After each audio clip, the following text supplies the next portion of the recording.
actually a nice day out here in PA. It's crazy.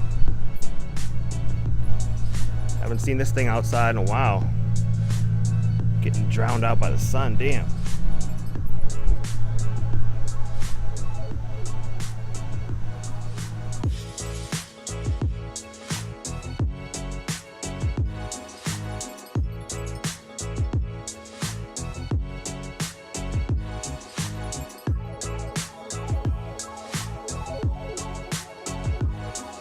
Yo, what's up guys? So we got some new parts in here.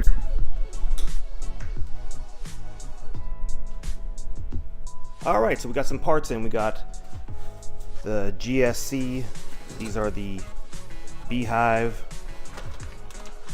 valve springs and titanium retainers. And then we also got in the Brian Crower Stage 3 cams. So these are 272 duration with an intake lift of 9.52 and then an exhaust lift of 9.65. So these will take the 2JZ into the interference range as far as valves coming in contact with the piston. So installing these with the correct timing is very, very important. Also, I bought all these parts from Rail Street, and the Brian Crower weren't in stock when I ordered them on Black Friday, and so as a gesture of good faith, they threw in this free shirt. I was actually going to buy it anyways, but you can't beat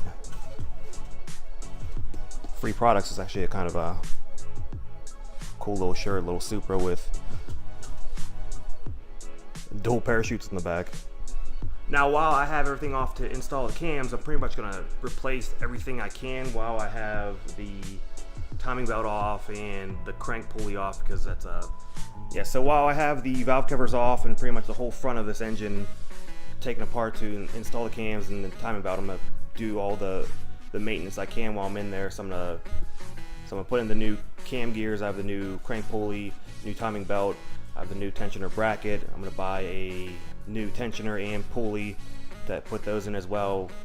Add in the cam seals as well as valve stem seals, and pretty much just do everything I can while I have access to all these parts, because it's kind of a pain to get to all these parts. You have to pretty much take out the radiator, you're gonna take out the fan shroud, the fans. I might even pull off the front bumper just to have better access. And you pretty much have to take off all these pulleys and belts in the front. And then once you have the valve covers off to get the cams, you should have access to everything you need. And while you're in there, you might as well do it now, because it's kind of a pain to get to if you ever have to do it again. So I think with that, and then once I have all the cams installed, I'll take off the 67, 66 and put in the 76, 75. And then while I have that apart, I might bring the downpipe and mid pipe to get those ceramic coated, because right now they are just the raw metal. Now with cams and the bigger turbo, even this turbo could probably hit the power goals I want of about like 850 wheel, but the bottom end will bend way before that 67, 66 can produce that kind of power.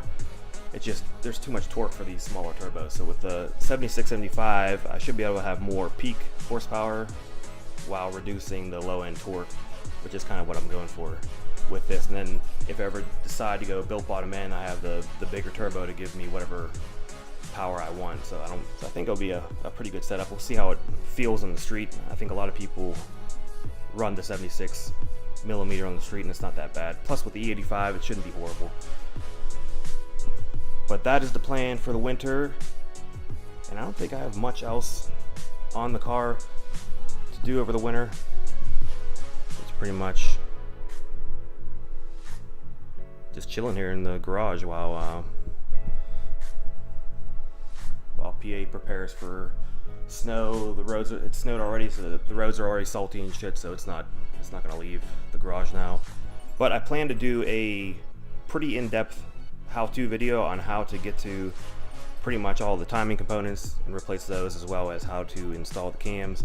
There's a few on YouTube, but none really go into like a ton of detail. They show you the overall, but I'm gonna try to do almost a step-by-step exact process of how to get to these 2JZ cams.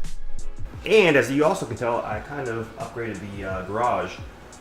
So I ended up finding a pretty good deal on these, are the NewAge Bold 2.0 cabinet system.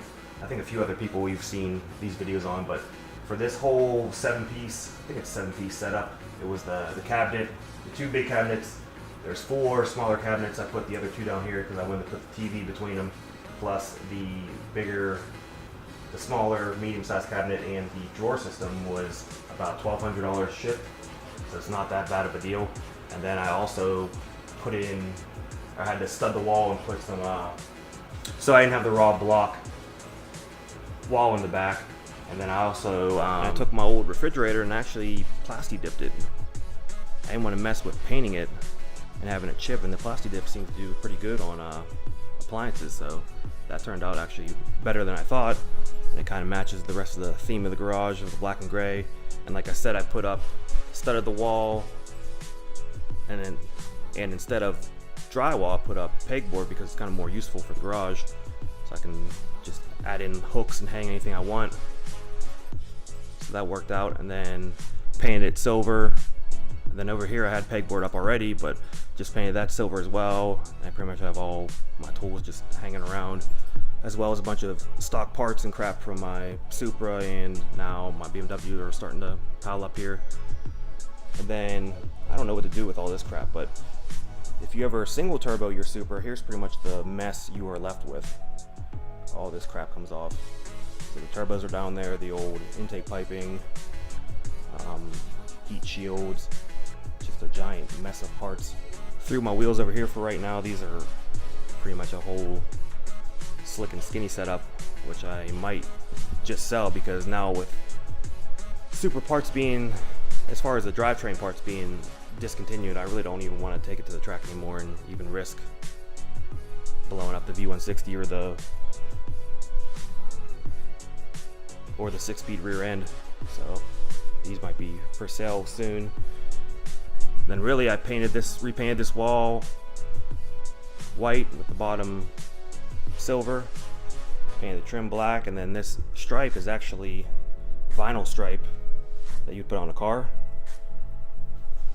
So there's no way with the texture of this wall that I was going to be able to get a crisp line, but this vinyl tape actually turned out really nice. I was kind of skeptical of it sticking, but it hasn't peeled off yet. And so these cabinets are pretty big. They have a bunch of crap in them, so I'm already filling them up. Like I said, I put the TV up here, reminiscent of Ryan's channel over at Pure Function.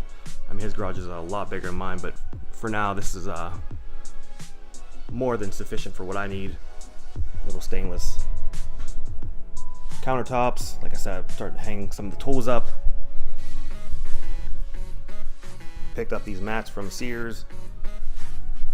Just something to be off the concrete. And if you've never seen this video, this is one of the best videos on YouTube for Supras. This is the ultimate Supra video. That's actually the name of it.